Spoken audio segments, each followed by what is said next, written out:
يوفون بالنذر ويخافون يوما كان شره مستطيرا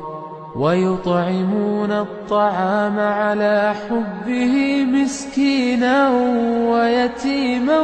وأسيرا إنما نطعمكم لوجه الله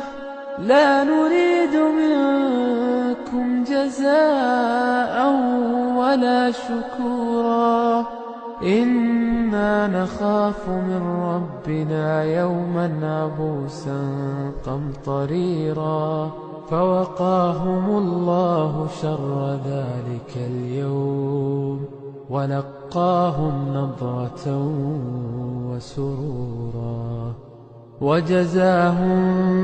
بما صبروا جنة وحريرا متكئين فيها على الأرائك لا يرون فيها شمسا ولا زمهريرا.